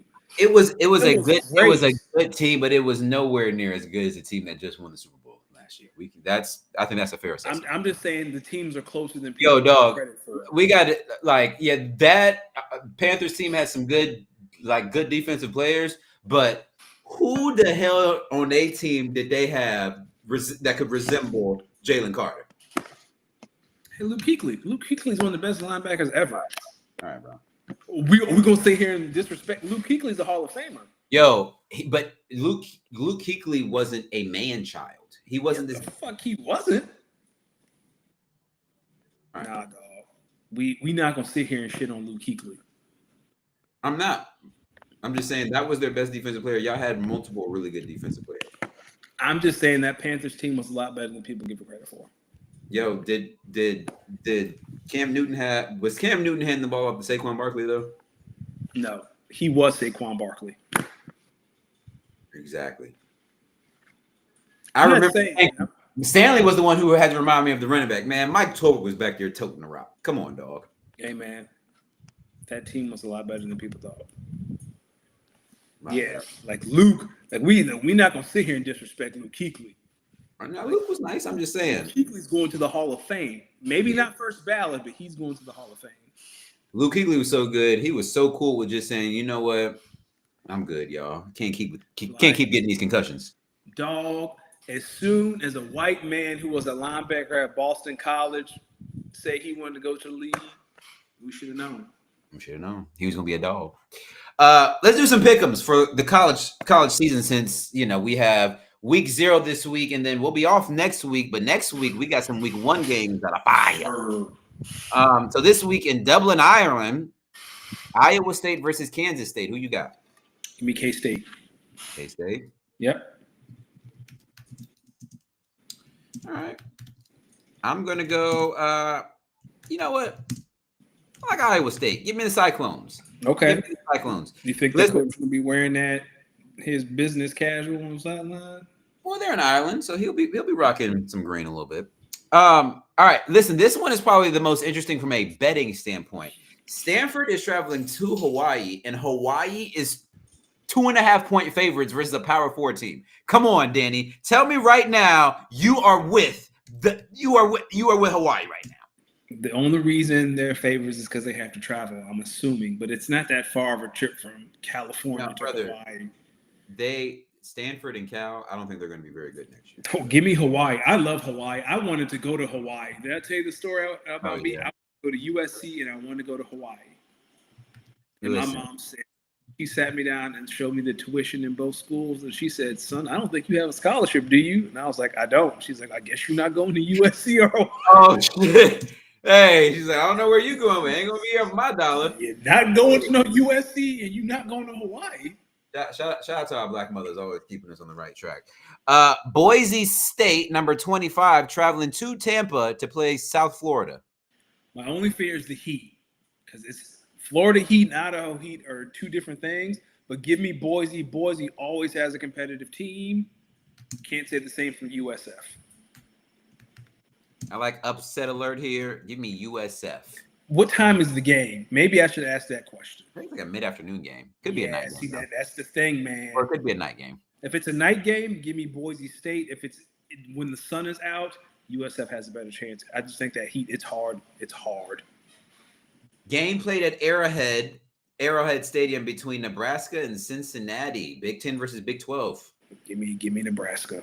One thing Nebraska gonna do is have linemen that gonna run you over.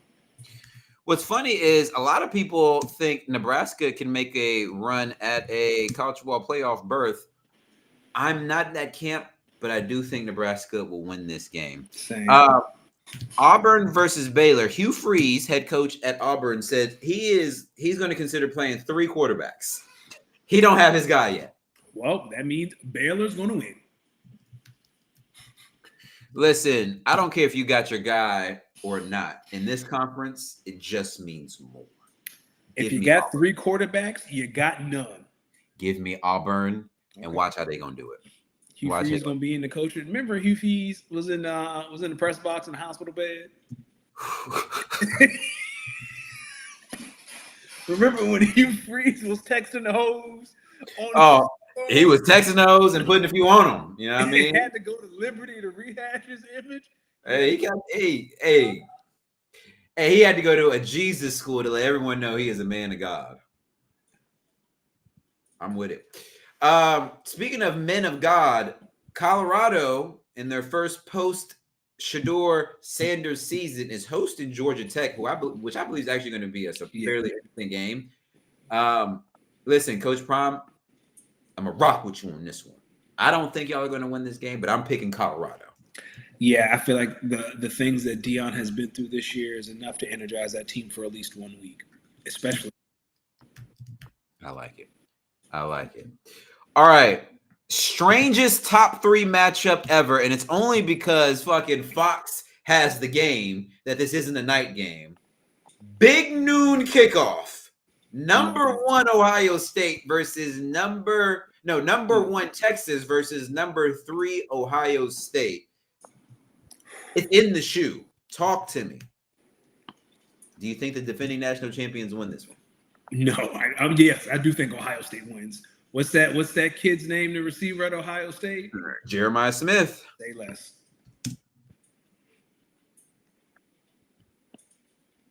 I want to pick Texas.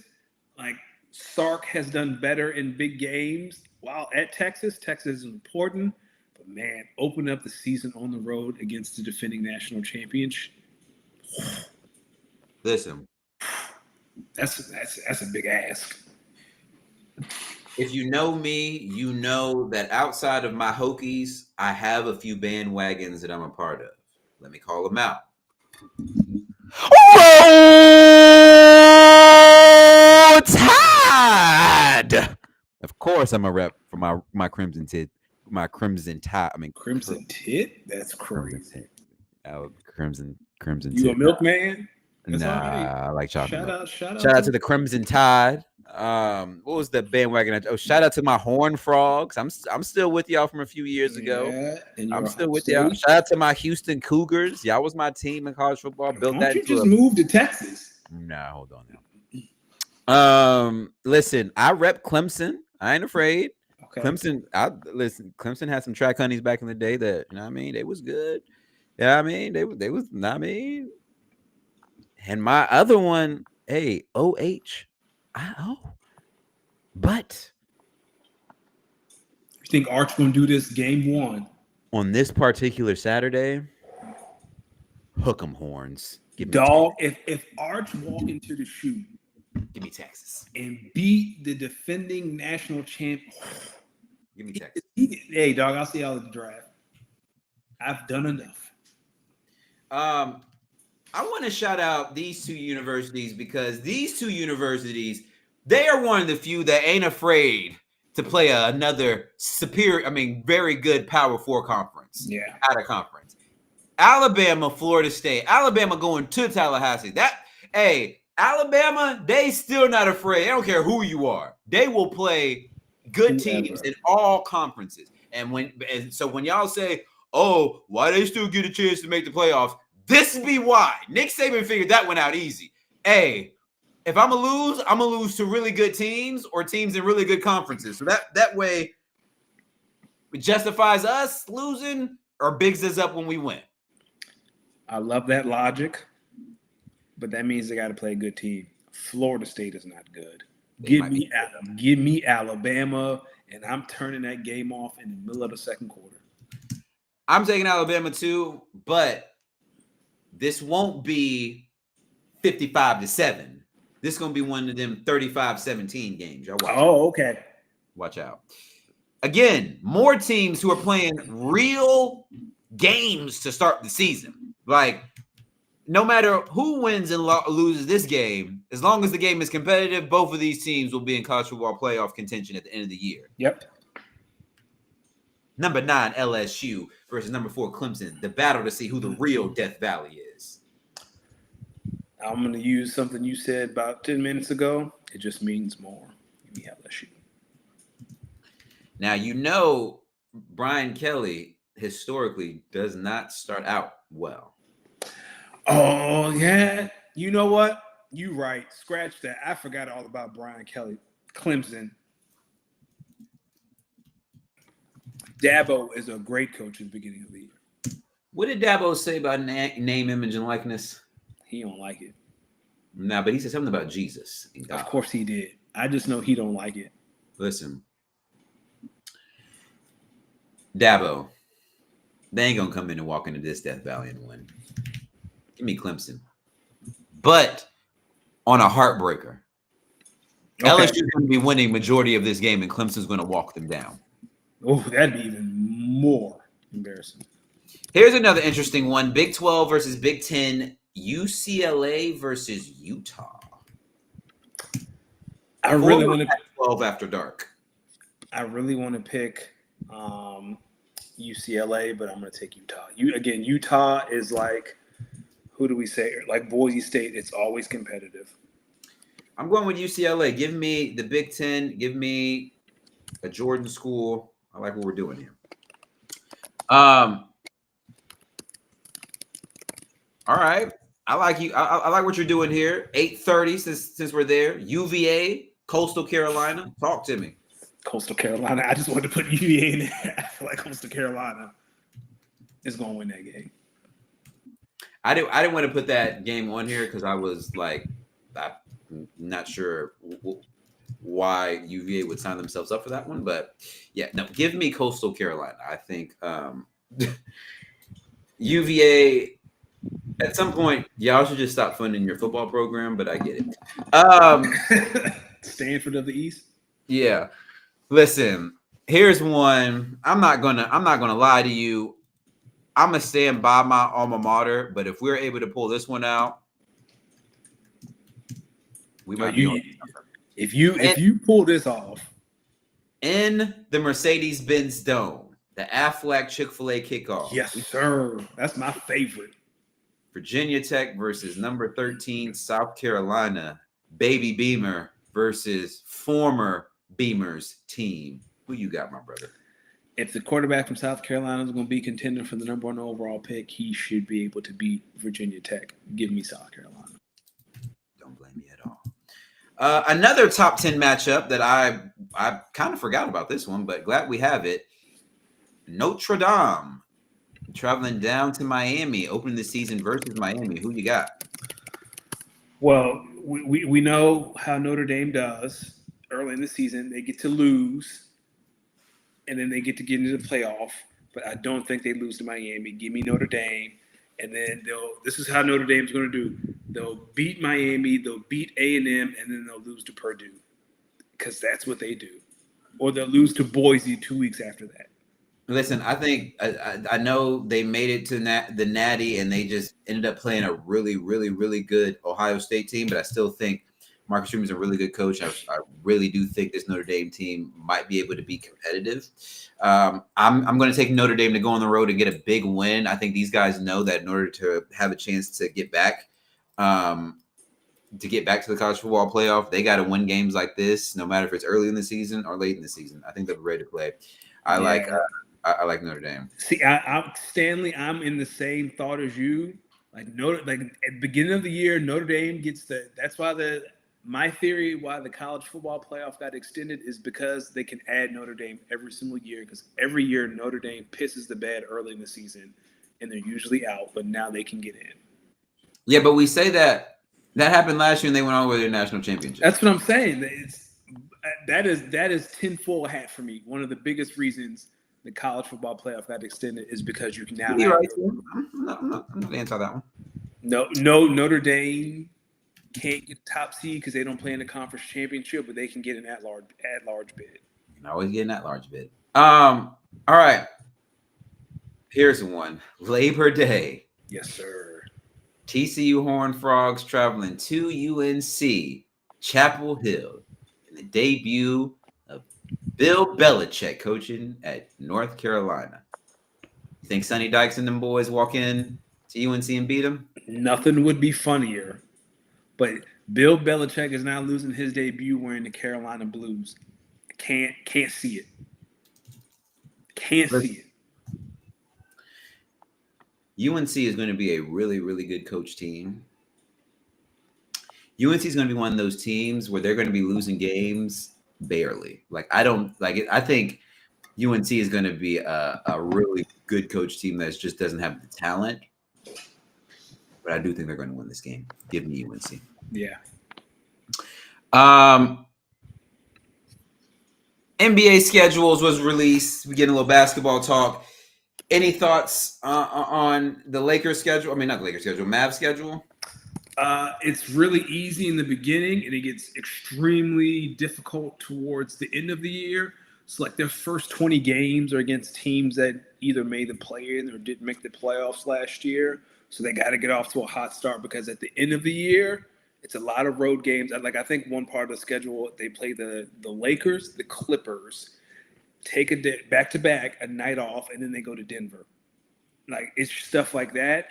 So you better get off to a hot start if you think you're going to make the playoffs. I was looking at the Lakers schedule and I was saying, damn, do they normally always come to Portland early in the season? Like, it's always, I'm just starting to kind of pick up on that. They always go to Portland early in the season and they only come to Portland like one time. I got to figure out what's the rule. Like, if you win the season series and then the following year, you get that 2-1 matchup.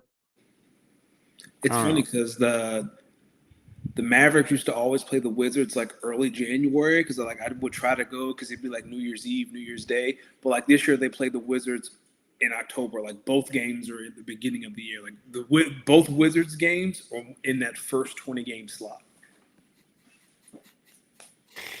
Yo, those be the losses. Those be the games in the end of the season when you start seeing where teams net out. You're like, how the fuck in November did we lose 3 out of 4 games, and 3 of those losses were to the half? I mean, like a couple of the worst teams in the league. Yeah, but that's when teams still think they'd be having a chance. Like I know, leading up to the All-Star break and after the All-Star break, like the Mavericks have like a murderer's row. Like I hope Kyrie is back and healthy because they're gonna need all hands on deck. Keep hoping, brother. I'm 42-40. Talk to me about the WNBA playoff race now that we're here. Yeah, so the Aces have won 7 in a row. They're a top 4 seed now, fighting for 3rd. They're fighting Phoenix for 3rd, and they could push Atlanta for 2. I don't know if you've watched the Aces. Jewel Lloyd is now coming off the bench. The Liberty aren't the 2 seed anymore? Liberty just beat Minnesota, but the Liberty are still the 2 seeds. So it's Minnesota, New York, Atlanta, Phoenix, Vegas. Those are your top seeds right now. But the Liberty, they just beat Minnesota like 10 minutes ago. But anyway, Drew Lloyd's coming off the bench now, and that seems to have locked this Aces team. Kristen Bell's now starting. She had like 5 threes on Sunday. That was a fun game. They actually played tonight. The Sparks, your Sparks, they're 4-2 in their last 6. They're fighting for that last playoff spot. Let's go, Sparks. Give Rickea Jackson the rock and get out of her way. She liked that. Indiana can't catch a break. Sophie Cunningham hurt her knee. She is out for the rest of the year. God damn it. We told y'all to stop throwing them things on the court. So she told y'all to stop throwing them things on the court. You're going to hurt somebody. You're going to fucking hurt somebody. You damn hooligans. What's wrong with you? You stop throwing those things in the court. Haven't your mother taught you some manners? So if I'm Indiana, Caitlin Clark does not play another game this year. Like she hasn't played a minute with her groin injury. There ain't nothing to come back for. Half the team hurt. I feel sorry for Kelsey Mitchell. Like she balling, dropping 30, but we cooked. Y'all are cooked. We're done here. Minnesota was the first team to clinch a playoff spot. They clinched like last week. Like Minnesota is still in single digits in the loss column. The season ends in 6 weeks, and they haven't even lost 10 games yet. Not even 6 weeks. Like the season ends in a month. And Nafisa Collier, she's coming back. Yeah, but she sprained her ankle. She's still out. And Kyle, I did watch Atlanta-Seattle game last week. I'm pretty sure I did. Or am I thinking about Vegas-Atlanta? Because Atlanta had a West Coast trip last week. I think I did watch that Seattle-Atlanta game. Atlanta, a little concerned. But we'll see. They're still a top seed. I don't think they're championship contenders, but I do think they can make a deep playoff run. I think you'll like this one. Sonia Citron pushing Paige for Rookie of the Year. Have you got a chance to watch the Mystics? I think they're playing right now, actually. I haven't gotten a chance to watch the Mystics, but she nice like that. Is she the reason why they traded? They lost. The reason why they traded. What's her name? No, that's not the reason they traded Leah Edwards. They traded Leah Edwards because Kiki Earfin from USC is a monster. She a dog. Yeah, Sonia tonight had 19, 3, and 3. Listen, one thing you can count on in women's basketball, a UConn big and a Notre Dame guard. Sonia is a Notre Dame guard. If you ever on the clock and you don't know who to draft and there's a Notre Dame guard on the board, just draft a Notre Dame guard because they can hoop. Like the league is damn near half the league has a Notre Dame guard that either starts or contributes to the scoring. Get you a Notre Dame guard. Maya Moore went to Notre Dame, didn't she? No, Maya Moore went to UConn. She went to UConn.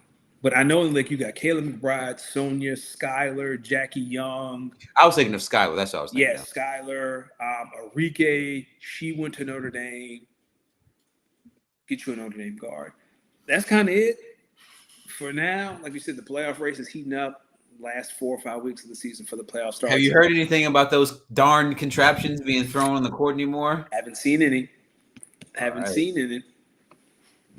Maybe those hoodlums and those criminals, they slowed down on that action. All you had to do was arrest one of them, and the other ones fell in line. Listen, just arrest one. We better not see no more on the court. We better not see no more either. Because I'm gonna be a dick if so. Jesus Christ! Let them women hoop. Let's talk a little wrestling. Clash at Paris is coming up. We had Monday Night Raw last night. Currently, the Clash in Paris matches. We got Seth versus Jay versus LA Knight versus CM Punk for the World Heavyweight Championship. Last night, Roman Reigns came back, so it was looking like Roman Reigns versus Bronson Reed might be a match.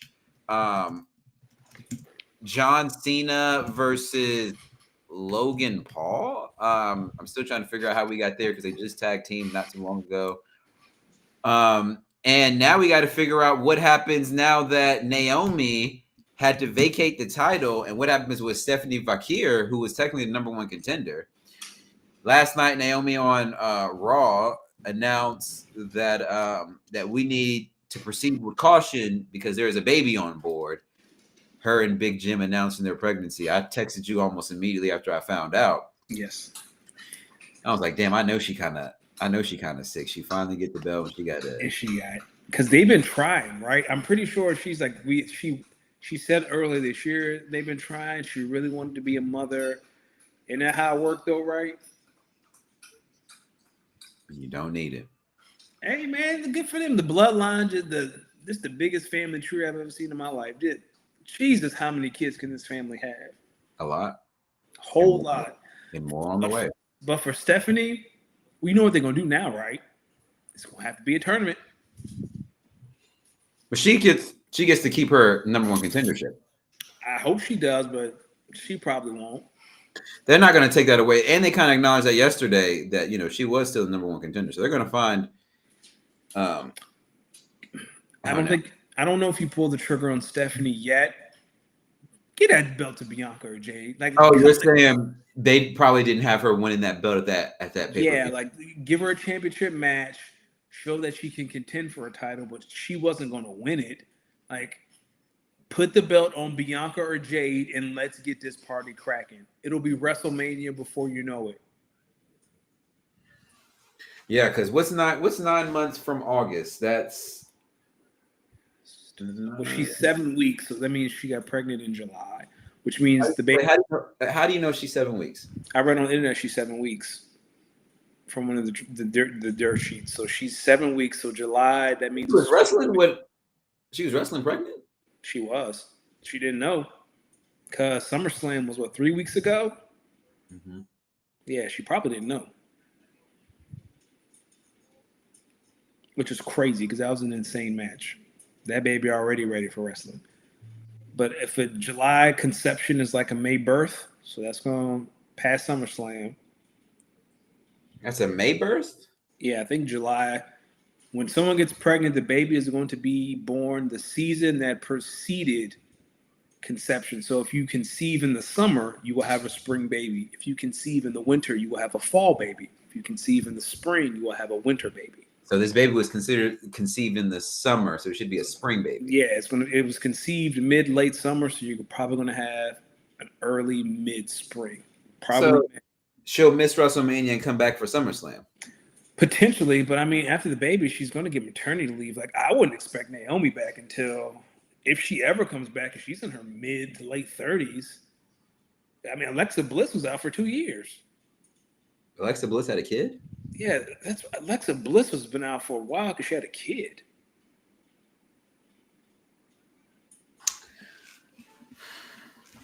So if Naomi comes back, SummerSlam, I suspect. A little Big Jim, because I seen that ass too, brother. I seen that. She's walking out there. Insane. I saw that ass too, bro. She talking about some, Big Jim loved to Netflix and chill. Yeah, all right. Yeah, she be saying some wow. That's why she probably knew. That's why she was saying all that racist stuff. She's like, I ain't coming back. Nah, she gonna be back. She gonna be back. She gonna be back. Man, there was some funny shit I meant to bring. Hold on, let me check. While you do that, I really don't like that the Seth J LA Knight CM Punk match. Like that should be not Clash in Paris. Like, what's the next big pay-per-view this year? Are we done with like big Survivor pay-per-view? Series. Yeah, like that feels like Survivor Series. Oh, here's a few things. I want to send some prayers out to Jair Alexander, who's still battling some knee issues with the Ravens. I know he had it cleaned up a little bit. I think, they're hoping he can maybe get back to practice. Jair, man, I'm still rooting for you, man. Still rooting for you. On the other thing I wanted to speak up on, a couple weeks ago, Blacked announced the Blueprint, a new 5-part feature starring Jason Love is about to make history. You making porn announcements? No, I mean yes, but I'm saying this because that's not what's funny. I want you to see the cover art for this.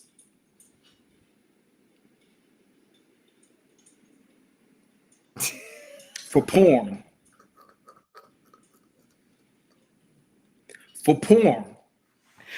I seen this and had to bookmark it immediately.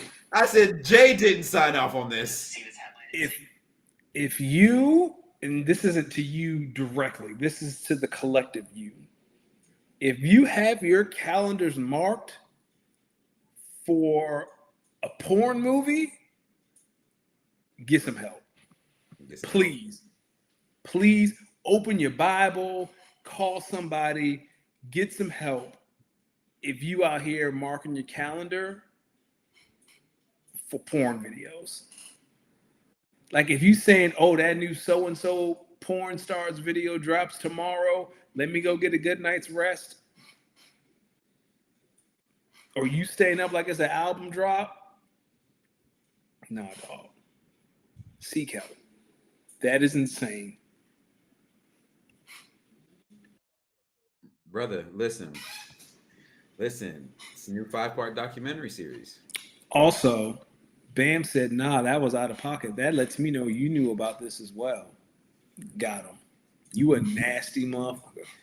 Listen, Bam the type that be watching porn movies for the storyline. You're like, damn, girl, you should have done that. You should have learned from the last film. How many package delivery porn videos has Bam watched? He's not watching them. He watching the ones where it's like he's watching the ones like the Blueprint that are like a multi-chronological series where like this person's figuring out some life stuff like from sex. Oh, listen, I know. Listen, I know Bam was on Black watching the Kendra Lust Chronicles. He was definitely on there watching, Nicole Aniston Chronicles, Riley Reid Chronicles. He didn't see. You're probably familiar with Jason Love's work as well. I don't know who Jason Love is. I don't know any porn star. I used to be on when I was younger. I can give you the whole Booty Talk lineup, but I'm out the game. Does Booty Talk still exist?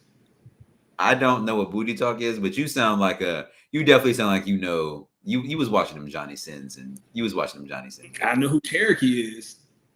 Hall of Fame.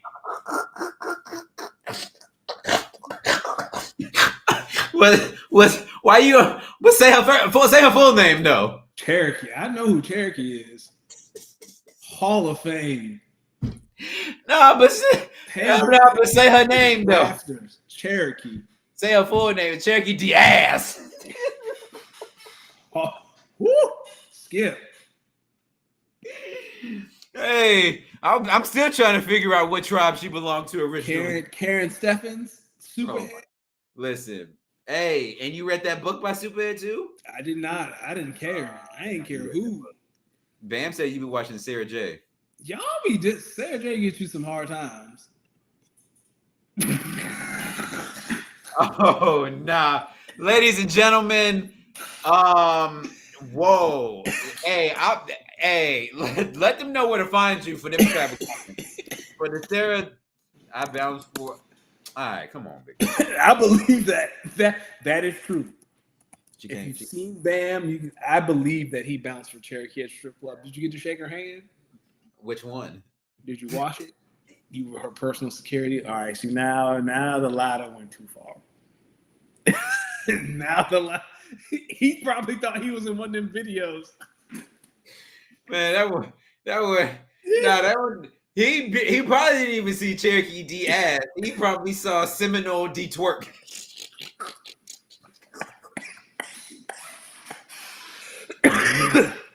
That brother did not see Cherokee. He saw chicken. He saw chicken shot D cockroach. Bam, send me a picture of you and Cherokee, and I'll believe it. Oh man. Yeah, send me I want to verify that you were security for Cherokee. Let me check my phone. I know Bam was watching them Brandy Love Chronicles on Black too. Also, Shits and Grins is in for the redraft. All right, well, tell him to send me his. I'll text you his number. No, hold on. I'm gonna send you the link to the. Tell him to send. Tell him to get his email, and I'll just add him. All right.